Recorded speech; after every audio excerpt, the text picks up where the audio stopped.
बिस्मिल्लाहिर्रहमानिर्रहीम। अस्सलाम वालेकुम। आप देख रहे हैं DNN न्यूज और मैं हूं गुलाम ज़ोहरा। अब रुख करते हैं खबरनामे की तरफ।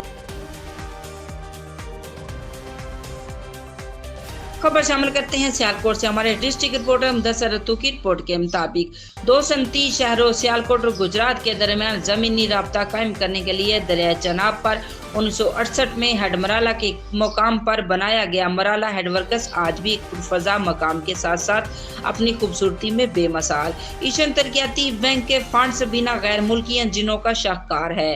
हिंदुस्तानी रियासत हिमाचल प्रदेश के 2 अजला कोलू का नागरा से शुरू होने वाला 675 मील तवील दरिया चनाब मकबूजा जम्मू कश्मीर पीर पंजाल पहाड़ी सिलसिला से होता हुआ पाकिस्तान के शहर सियालकोट में दाखिल होता है, जहां हेड मराला के करीब दीगर 2 दरियाए मनवर तोवी और दरियाए जम्मू तोवी भी इसमें शामिल हो जाते हैं।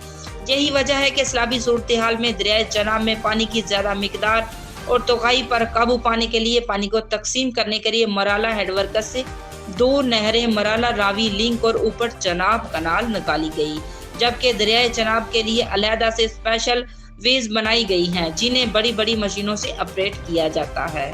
इस हेडवर्क्स का तमाम कंट्रोल महकमा आपाशी के पास है। मराला हेडवर्क्स की खूबसूरती को देखने के लिए दूसरे शहरों से हर मौसम में शहरी यहाँ हेड मराला का रुख करते हैं, जबकि मौसम गर्मा में गर्मी की शिद्दत बढ़ते ही करीब बसने वाले शहरी हेड मराला बिराज और इसके साथ बनाए गए मुख्तलिफ पार्क्स में डेरा डाल लेते हैं। ये कहना बजा होगा कि हेड मराला बराज पानी को कंट्रोल करने के अलावा अपनी खूबसूरती की बदौलत एक तफरीगाह मकाम बन चुका है। अब तक के लिए इतना ही। मजीद बाखबर रहने के लिए हमारे साथ रहिएगा।